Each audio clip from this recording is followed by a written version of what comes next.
ಇವತ್ತು ನಾನು ಜಲ್ದಿ ಎದ್ದೆ ಆಫೀಸಿಗೆ ಹೋಗ್ಬೇಕಂತ ಅನ್ಕೊಂಡೆ, ಬಟ್ ನನ್ನ ಪೀರಿಯಡ್ಸ್ ಬಂತ. ಸೊ ಅದಕ್ಕೆ ನಾ ಇವತ್ತು ವರ್ಕ್ ಫ್ರಮ್ ಹೋಮ್ ತಗೊಂಡೆ. ವರ್ಕ್ ಫ್ರಮ್ ಹೋಮ್ ತಗೊಳಕ್ಕೂ ಎಷ್ಟು ಪರದಾಡ್ಬೇಕಂತಂದು ಇವತ್ತ ನನಗೆ ಗೊತ್ತಾಗಿದ್ದು. ಸಮ್ಟೈಮ್ಸ್ ಮುದ್ದಾಮ್ ಕಾಡ್ತಾವ. ಇದು ನನ್ನ ಟ್ರೈಪಾಡ್ ತಗೊಂಡ 1 ವೀಕ್ ಆತ ಅಷ್ಟ.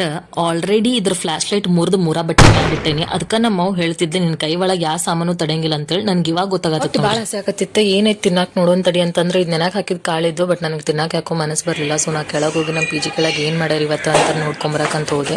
ಅಲ್ಲಿ ಬೆಳಗ್ಗೆನು ಪೊಂಗಲ್ ಮಾಡಿದ್ರು. ಸೊ ಪೊಂಗಲ್, ವೈಟ್ ರೈಸ್, ದಾಲ್, ಸ್ವಲ್ಪ ಏನಂತಾರ ಇದಕ್ಕೆ ಯಾವ್ದೋ ಒಂದ್ ಪಲ್ಯ ಇತ್ತು, ಆಲೂಗಡ್ಡಿ ಇದ್ದಿರ್ಬೋದು ಅನಿಸ್ತೈತಿ. ಆಮೇಲೆ ರಸಂ ಮಾತ್ರ ಕಂಪಲ್ಸರಿ ಇದ್ದಿರ್ತೈತಿ ನೋಡ್ರಿ. ಇದು ಯಾಕಂದ್ರೆ ತಮಿಳ್ನಾಡ ಭಾಳ ರೈಸ್ ಭಾಳ ತಿಂತಾರ. ಪ್ಲಸ್ ನನಗೆ ಅದನ್ನ ತಿನ್ನಕ್ ಮನ್ಸ್ ಬರ್ಲಿಲ್ಲ. ಅದು ಕೂಡ ಅದಕ್ಕೆ ಬಂದ ಒಂದ್ ಡೇಟ್ಸ್ ತಿಂದೆ. ಬಟ್ ಹೊಟ್ಟಿ ಕೇಳ್ಬೇಕಲ್ಲ, ಹೊಟ್ಟಿ ಭಾಳ ಅಂದ್ರೆ ಭಾಳ ಆಸೆ ಆಕತಿತ್ತು ನನಗೆ. ಅದಕ್ಕೆ ಏನ್ ಮಾಡ್ಬೇಕು ಅನ್ನೋದು ಗೊತ್ತಾಗ್ಲಿಲ್ಲ. ತಳಗ ಆಗೇಲಿ ಹೋಗಿದ್ನಲ್ಲ, ಆಲೂಗಡ್ಡಿ ಇತ್ತ, ಸುಮ್ಮನೆ ತಗೊಂಬಂದೆ ಆಲೂಗಡ್ಡಿನ ಪರ ಹೆಚ್ಚಿ. ಆಮೇಲೆ ಒಂದ್ ಸ್ವಲ್ಪ ಎಲ್ಲಾ ಕಡೆ ಮಸಾಲ ಗಿಸಾಲ ಇತ್ತು ನನ್ನ ಕಡೆ. ಒಂದ್ ಸ್ವಲ್ಪ ಬಾಳ್ಗೆಗೆ ಎಣ್ಣೆ ಹಾಕಿ, ಆಮೇಲೆ ಸಾಸ್ಮಿ ಜೀರಿಗೆ ಹಾಕಿ, ಆಲೂಗಡ್ಡಿ ಹೆಚ್ಚಿರೋದನ್ನ ಹಾಕಿ, ಎಲ್ಲ ನನ್ನ ಕಡೆ ಇರೋ ಮಸಾಲ ಗಿಸಾಲ ಏನೈತಿ ಒಂದ್ ಸ್ವಲ್ಪ ಹಿಂಗೆ ಹಾಕಿದೆ. ಸೊ ಹಿಂಗೆ ಹಾಕಿದ್ರೆ ಏನೋ ಬ್ಲೋಟಿಂಗ್ ಎಲ್ಲ ಆಗೋದಿಲ್ಲ ಅಂತ ಅದಕ್ಕೊಂದು ಸ್ವಲ್ಪ ಹಿಂಗೆ ಹಾಕ್ಕೊಂಡಿದ್ದೆ.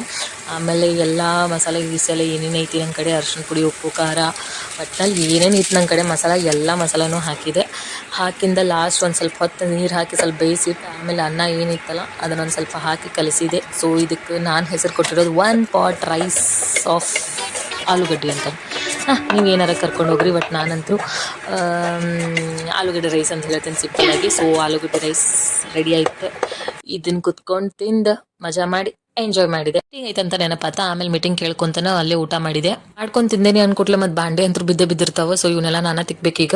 ಇವತ್ತಿನ ಲಾಗ್ನ ಇಲ್ಲೇ ಮುಗಿಸ್ತೀನಿ. Take care, bye, love you.